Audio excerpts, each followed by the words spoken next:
Hey friends, this is the Miss Wolfie from our half-acre homestead, and it's time to make leather breeches.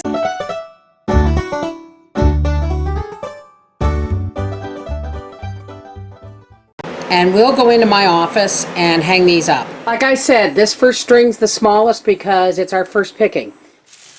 Now folks, I'm a Canadian girl, which means I've never heard of this in my life before this last year. Someone made mention of it, and I've got these all tangled up. Made mention of shuck beans or leather breeches or whatever you want to call them. I've never done this before. This is probably not going to match anybody's. If you hear the squeaking, it's Gracie bringing me. Yes, folk, her duck still lives. There you go, Gracie. By God, getting these off the string is not easy. I recommend making the string shorter, folks. Yes, Gracie, give me that duck.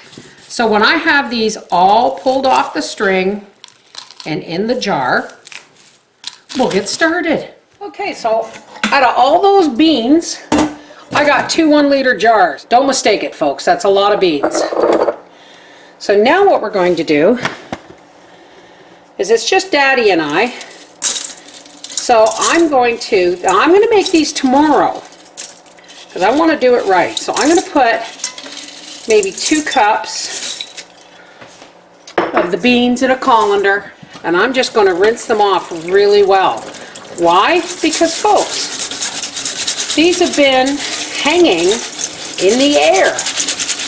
So, you know, flies might land on them.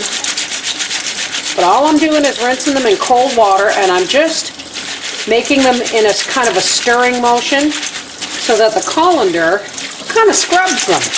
I'd say that's about right. And I'm just going to pop these into a pot, and I'm going to cover them with water, and I'm going to let these soak overnight. You can let them soak up to 2 hours. I'm just leaving them to soak overnight just because. And I'm just going to take this cereal bowl and pop it in there just to hold them under the water. And they'll sit all night like that. Now here are our beans that have been soaking overnight, and I'm just going to bring them up to a boil and let them boil, you know, for a little bit. Okay, so in our crock pot here, I've got 1 smoked ham hock from the freezer, and to it I'm going to add quarter cold water. We're going to drop our peeled onion in there, and we've turned it on high, and we're going to let that come up to a boil. Okay, so here are our boiled, oh, sorry about the steam. Here's our boiled beans, and we're just now going to drop them in with the ham hock and the onion and the water, and we're just going to let them cook for the rest of the day, about 5 hours on high. It's getting nice and hot, and I did add a bit more water because I want the beans to stay completely covered. Okay, this has been bubbling away, and I had a look at it, and it's looking really nice. So what I'm going to do is I'm just going to throw some of my dehydrated potato slices in there to soak up some of that juice. Poke them down under. My goodness, look at that ham hock just falling apart. Lovely. I'm just going to put some salt and some pepper. We're just going to let that do its business. Oops. But we want to make sure that our potatoes are all under the pot liquor there.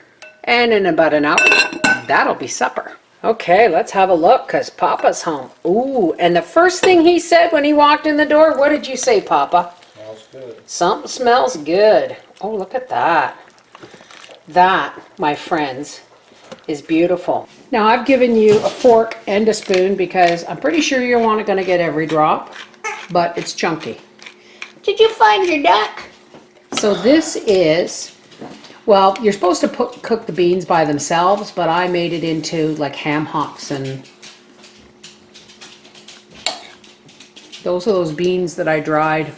Watch, it's hot, baby. I dried on the drying rack on strings. Lots of flavor. Is it good flavor though? It is. Awesome. And yes, folks, he's wearing a t-shirt. This is the Miss Wolfie from our half-acre homestead saying, well, it may not be how you would cook leather britches, but as a Canadian girl, I think I knocked it out of the park with that thumbs up. Take care. God bless.